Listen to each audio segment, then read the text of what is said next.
আসসালামু আলাইকুম দর্শক। আজ জুমার নামাজ শেষে মন্ত্রী পরিষদের দ্বিতীয় বৈঠকে গ্যাজেট প্রকাশ হলো। আজই পাশ হলো নবম পে স্কেল ও 100% পেনশন সুবিধা। তারেক রহমান। তো বন্ধুরা, এই বিষয়টি নিয়ে আজকে এই ভিডিওটিতে বিস্তারিতভাবে আলোচনা করতেছি।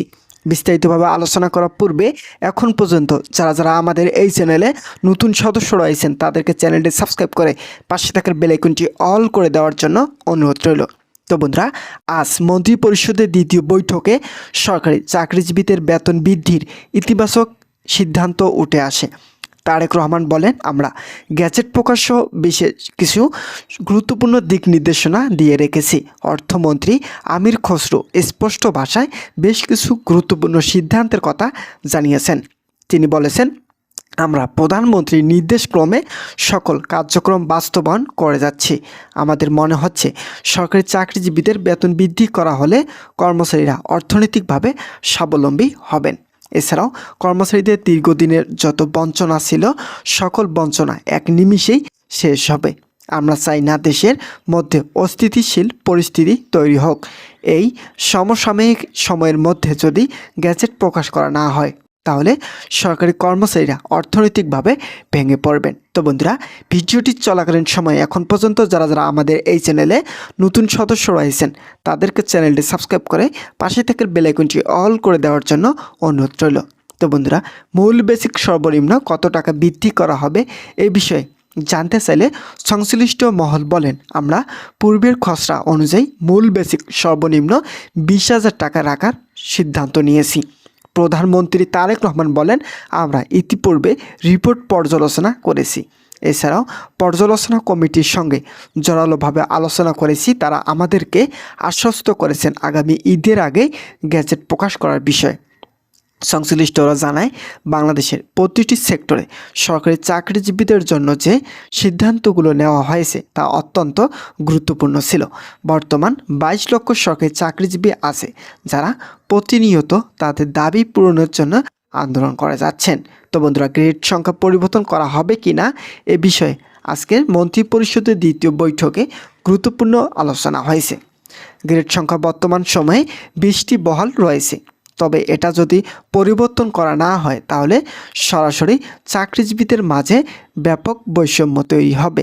তাই নতুন সরকার চাচ্ছেন গ্রেড সংখ্যা 16টি রাখা প্রয়োজন। যদি 16টি রাখা হয় তাহলে পরবর্তীতে সরকারি চাকরিজীবীদের জীবনমান উন্নয়নের নতুন আলোড়ন সৃষ্টি হবে। সংশ্লিষ্ট কর্তৃপক্ষ জানায়, আমরা মূল বেসিক সর্বনিম্ন 20,000 টাকা নির্ধারণ করব।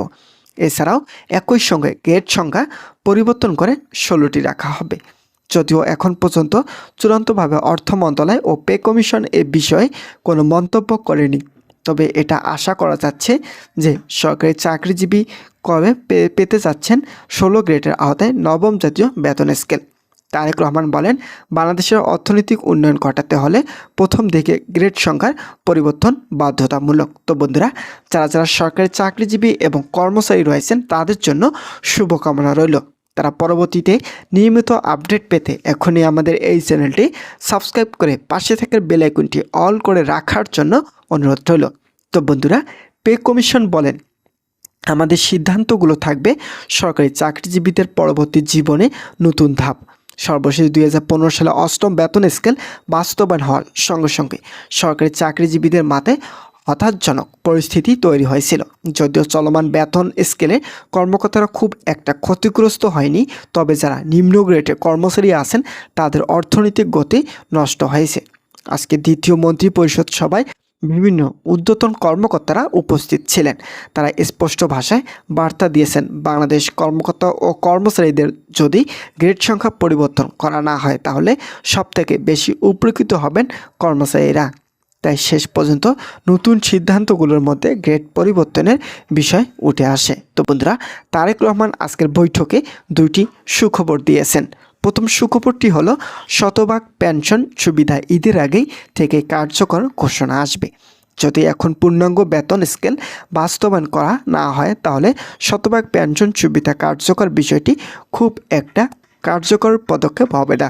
তাই পূর্ণাঙ্গ বেতন স্কেল বাস্তবায়ন করার পাশাপাশি অবসরকালীন ভাতা 100% পর্যন্ত রাখার নতুন সিদ্ধান্ত নেওয়া হয়েছে।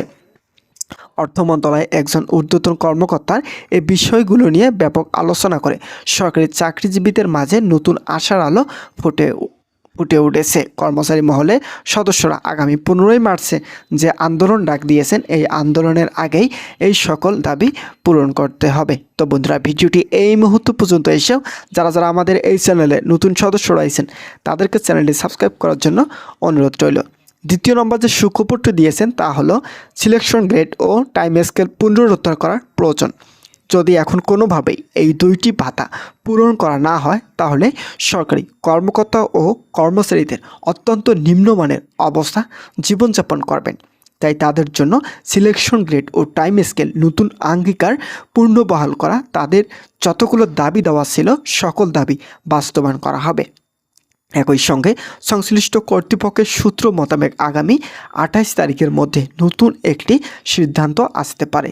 এই সিদ্ধান্তে সরকারি চাকরিজীবীদের পরবর্তী 5 বছরের ভবিষ্যতে নতুন উদ্দীপনা সৃষ্টি করবে। তো বন্ধুরা, আজকের এই ভিডিওটি এই পর্যন্তই ছিল। আশা করছি আজকের এই ভিডিওটি থেকে অনেক উপকৃত পেয়েছেন। যদি কোনো ধরনের উপকৃত পেয়ে থাকেন তাহলে অবশ্যই আমাদের এই চ্যানেলটি সাবস্ক্রাইব করে পাশে থাকার বেল আইকনটি অল করে রাখার জন্য অনুরোধ রইল, যাতে পরবর্তীতে নবম জাতীয় পে স্কেল সম্পর্কিত সকল গুরুত্বপূর্ণ আপডেট তথ্য সবার আগে আমাদের এই চ্যানেলে পেয়ে যেতে পারেন। ধন্যবাদ সকলকে।